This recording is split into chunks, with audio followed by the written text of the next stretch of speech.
কলকাতা, যে দল প্রথম ৬ ম্যাচের একটিও জিততে পারেনি, যাকে সবাই মনে করছিল প্রথম দল হিসাবে, তারাই আইপিএল ২০২৬ প্লে-অফের দৌড় থেকে ছিটকে যাবে। সেই দল পরবর্তী ৭ ম্যাচের মধ্যে ৬টি জিতে এখনও প্লে-অফের দৌড়ে অব্যাহত। কথা হচ্ছে কলকাতা নাইট রাইডার্সের। কলকাতা নাইট রাইডার্স নাইটদের এই অনবদ্য কামব্যাক অনেককেই ২০১৪ সালের স্মৃতি মনে করিয়ে দিচ্ছে। সেখানেও এমন এক কামব্যাকে টানা ৯ ম্যাচ জিতে খেতাব ঘরে তুলেছিল কেকেআর।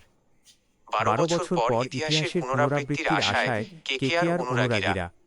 নাইটদের এই মরশুমের এই সাফল্যের কিন্তু অবিচ্ছেদ্য অঙ্গ এক ২১ বছরের তরুণ ক্রিকেটার।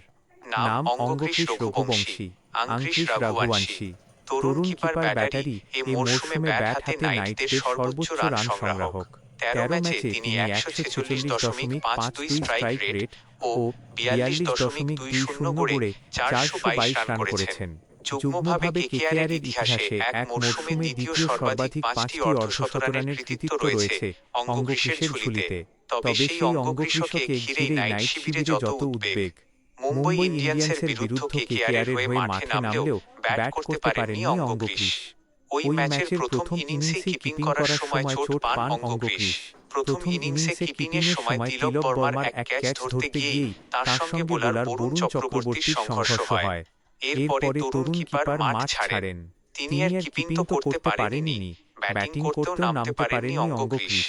তার বদলে তেজস্বী দাহিয়া কনকাশন সাব হিসাবে মাঠে নেমেছিলেন।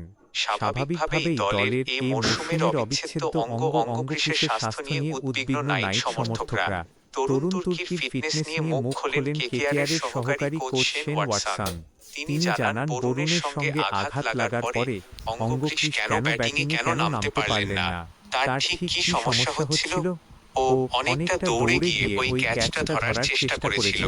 তবে দুর্ভাগ্যবশত বরুণ চক্রবর্তীর সঙ্গে ওর ধাক্কা লাগার জেরে ওর ঘাড়ে বেশ চোট লাগে এবং ও বেশ ব্যথা তো অনুভব করছিলই, পাশাপাশি ওর মাথাও ঘোরাচ্ছিল। তাছাড়া ২ ওভারের মধ্যেই ওর মাথা ব্যথাও শুরু হয়ে যায়। দুর্ভাগ্যবশত আমরা ওকে ছাড়া ম্যাচ শেষ করতে পারিনি। ও মাঠে নামতে মরিয়া ছিল। ও ভীষণই লড়াকু মানসিকতার।